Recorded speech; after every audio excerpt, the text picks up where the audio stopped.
DNA is telling us. So doing the Y chromosome work, I found that there wasn't a link between Richard III and the male line relatives who are alive today. The bones of King Richard III spent 500 years buried under a parking lot. When scientists finally dug them up and ran the blood, they did not just find a king. They found a lie so old, it had already outlived every single person who ever knew the truth. This is not just the story of a murdered king pulled out of the dirt. This is the story of a bloodline that may have been broken from the very beginning. A secret buried so deep that even science is still trying to find where the first lie actually started, and one powerful enough to bring the throne of England crashing down. The body under the car park. A king fell to his knees in the mud, surrounded on every side, with nowhere left to run. Enemy soldiers tore the helmet clean off his head, and before he could even lift his sword to defend himself, the first blow came crashing down onto his exposed skull. That was the final, brutal moment of King Richard III's life, when he was cut down at the Battle of Bosworth Field on the 22nd of August, 1485. Then came a shocking twist. That same shattered skull sat forgotten for over 500 years, buried under a parking space reserved for city council workers in the middle of Leicester. Nobody who ever walked across that parking lot knew a murdered king was rotting beneath their feet. For over 5 centuries, the location of Richard's grave stayed a complete mystery, and most people had long given up ever finding it. History books claimed his body was taken to Leicester after the battle and thrown into the ground at the Grey Friars Friary without a shred of ceremony. There was no procession, no priest of any importance, and no respect given to a man who had once worn the crown of England. As the years rolled on, the friary itself was torn down, and the memory of exactly where Richard's body lay faded into pure legend. Rumors even spread that his bones had been dug up at some point and hurled into a nearby river. Most people believed that was the end of the story, so for centuries the site sat undisturbed under the growing city of Leicester, first as gardens, then as buildings, and eventually as nothing more than a place to park cars. Nobody thought twice about it. Historians had written the story off as unsolvable, and even the most dedicated researchers assumed the trail had gone cold generations ago. That is exactly what made what happened next feel so unbelievable. In 2012, a team of archaeologists made a decision that sounded almost laughable at the time. They chose to dig up a city council car park in Leicester, betting everything on old historical maps that hinted the friary once stood right there, buried under layers of asphalt.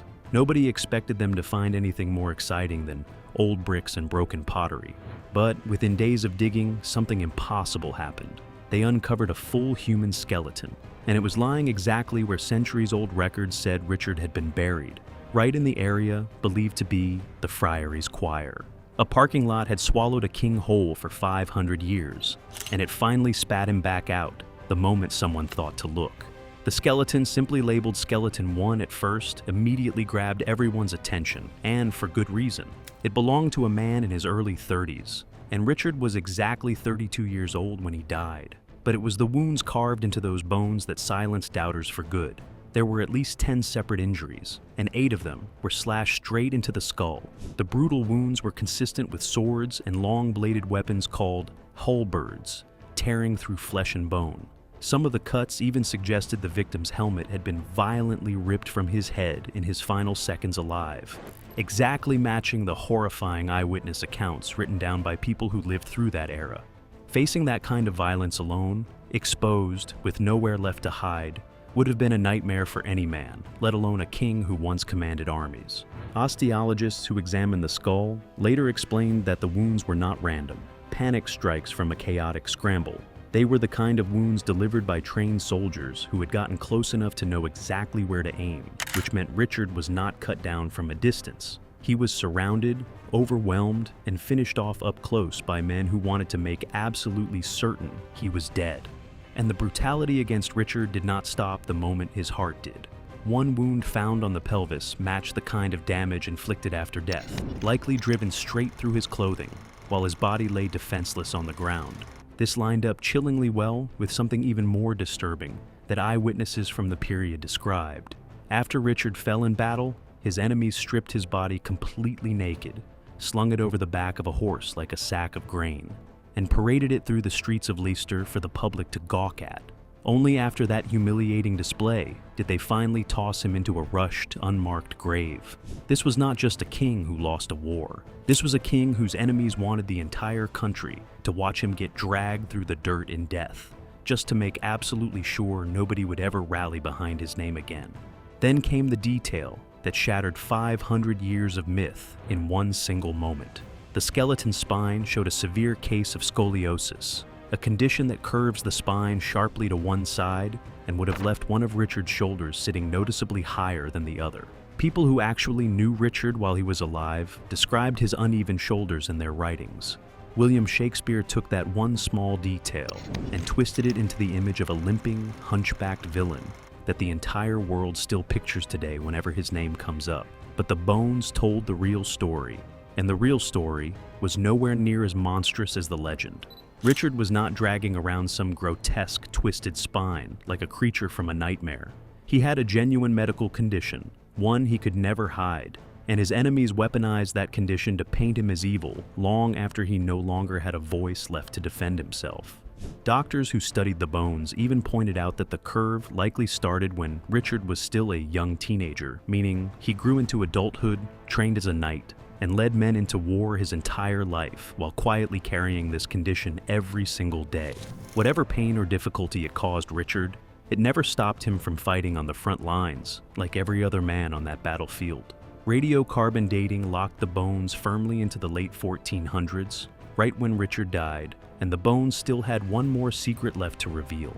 Chemical analysis of his teeth uncovered a diet stacked with expensive meat and rich seafood, the kind of food only the wealthiest people in the entire country could ever dream of affording. Even his rotting teeth were quietly announcing that this had been a powerful, wealthy man. But the darkest detail of all was still waiting underground. Soil samples pulled from around his pelvis revealed the eggs of roundworm parasites, meaning the anointed King of England, the man who once commanded armies and wore the crown, had walked around infested with intestinal worms in the final weeks of his life. That was a condition typically found among the poorest, most desperate people of that time, but it had been crawling around inside a king's own body. To make matters worse, there was no coffin found in that grave, not even a basic burial shroud to cover Richard. The way his body had been positioned strongly suggested his hands may have actually been bound together at the time of burial. A crowned King of England had been thrown into a hole in the ground like a common criminal, hands tied, with absolutely no dignity given to him at all.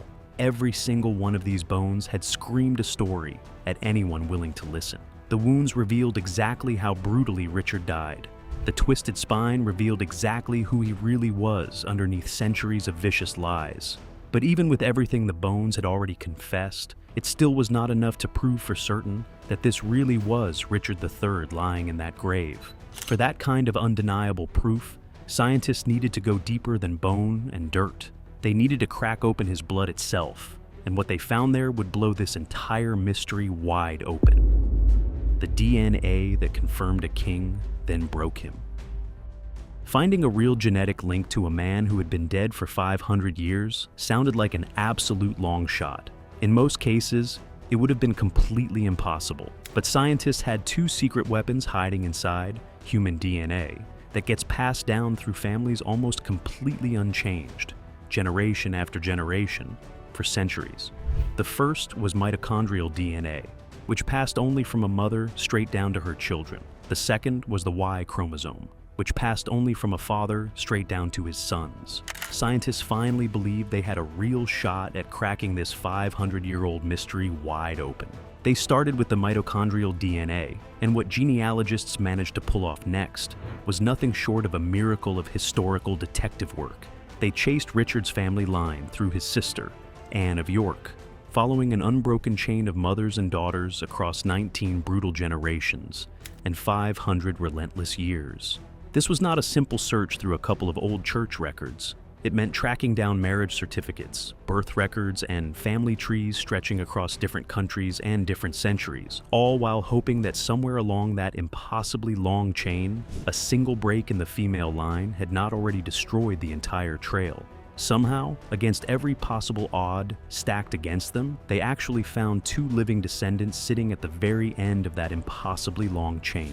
One was Michael Ibsen, a furniture maker living quietly in London with no idea his own blood connected him to a dead king.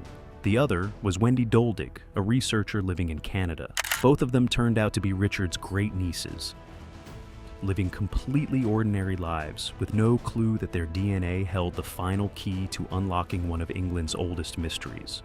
When the lab results finally landed on the table, they were nothing short of stunning. One of the two relatives matched perfectly. The second was nearly identical, off by just one tiny difference that changed nothing about the overall picture. The odds of this happening by pure coincidence were so microscopically small that they were basically impossible. The University of Leicester stood up and made it official to the entire world. Beyond any reasonable doubt, the bones buried under that parking lot belonged to King Richard III. Case closed, most people thought. The mystery finally solved after 5 centuries. Newspapers around the world ran the story. Historians celebrated. And for a brief moment, it felt like every question about Richard's identity had finally been answered for good.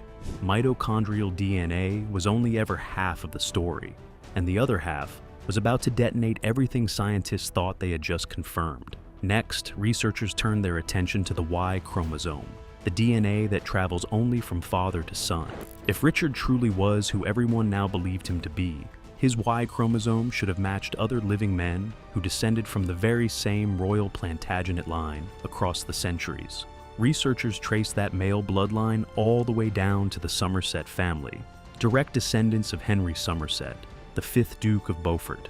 5 living men from this family stepped forward and agreed to be tested, likely expecting nothing more than a quiet formality that would simply confirm what everyone already believed to be true. Before scientists had even compared a single one of them to Richard, something strange was already crawling out of the results. 4 of the 5 Somerset men matched each other perfectly, but the 5th man did not match the other 4 at all, despite every single one of them supposedly sharing the exact same great-great-grandfather on paper. That mismatch alone meant a hidden affair had already taken place inside this one noble family sometime within just the last couple of 100 years. A scandal that had nothing to do with Richard at all, quietly buried inside a real, living family in Britain today. Somewhere in that family's own recent past, a wife had kept a secret from her husband, and generations of descendants had carried his name without ever knowing the truth. Then came the moment that truly blew the entire case wide open. When scientists compared Richard's own Y chromosome against the Somerset men, not a single one of them matched him. Not one. Somewhere across the 19 brutal generations separating Richard from the Duke of Beaufort, something scientists politely called a false paternity event had taken place. Strip away the polite scientific language for a second, because here is what that actually meant in plain, blunt terms. Somewhere along the long chain of fathers and sons, one child's official father was never his real biological father. Someone had lied, someone had cheated, and that lie got buried so deep. Think about what that really means. For more than 5 centuries, in an age with zero privacy and absolutely no way to ever expose the truth, a woman somewhere in this family had a child with a man who was not her husband. That child grew up completely unaware, inherited a name, inherited a title, inherited land and power, and carried the family line forward as if nothing had ever happened. Nobody alive today has any idea who that woman was, or who the real father actually was. The secret worked flawlessly for 500 years straight, right under everyone's nose. Whoever she was, she took that secret to her grave, and the men who followed her, generation after generation, lived and died believing a lie about their own blood. And when you actually crunch the numbers, this outcome was almost guaranteed to happen.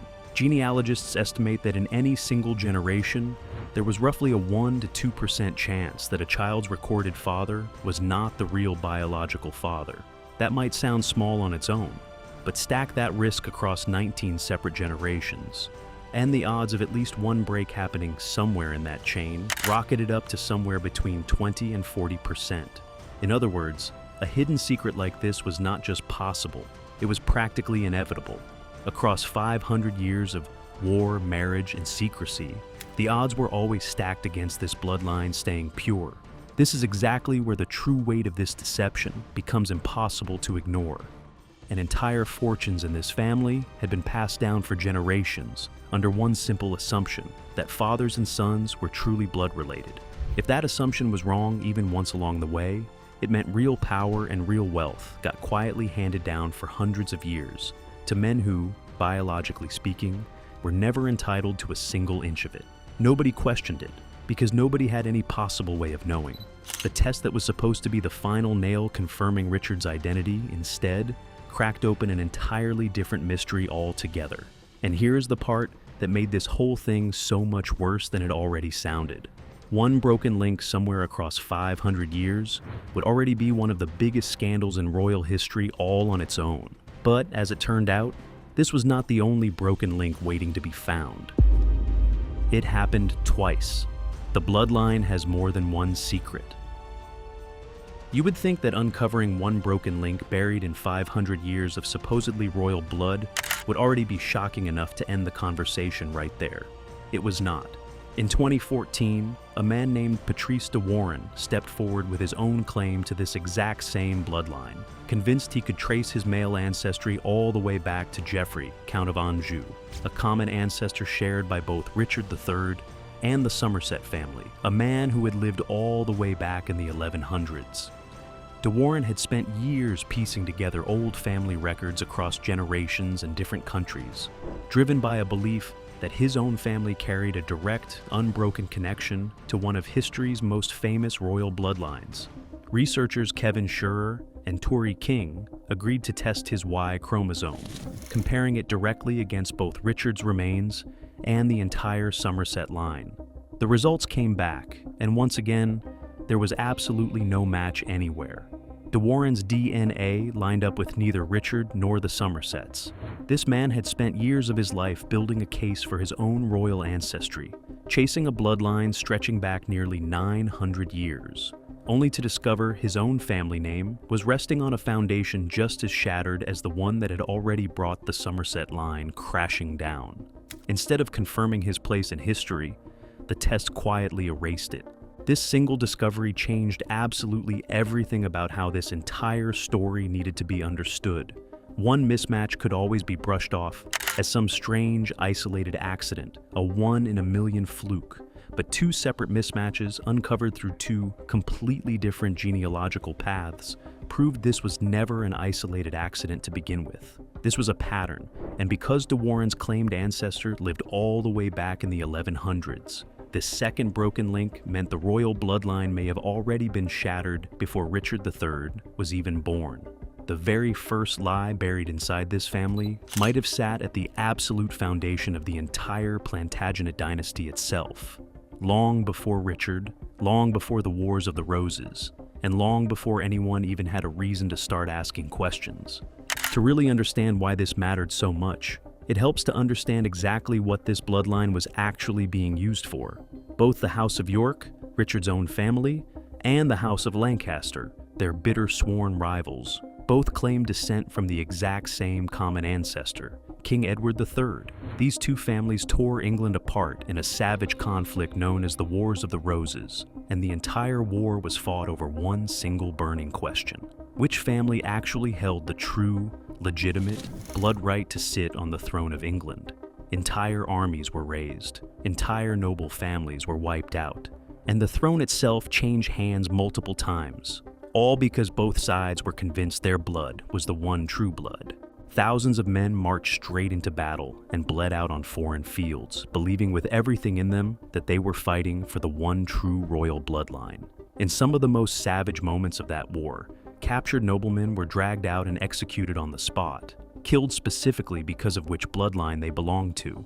Entire families were hunted down and eliminated simply for being born on the wrong side of this supposed bloodline divide. Now, sit with what modern DNA testing actually exposed. The very idea of an unbroken, verifiable royal bloodline running through either family may have never truly existed at all. Men slaughtered each other and were slaughtered themselves, all in defense of a bloodline that, genetically speaking, might have already been broken generations before any of them were even born.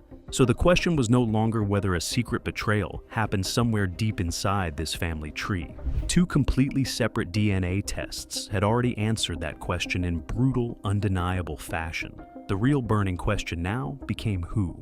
And when historians finally went hunting for the most likely place a secret this explosive could be hiding, they did not have to search very far at all. They landed on a name that had been quietly circulating through whispers and rumors for more than 5 centuries. A specific accusation tied to one specific person.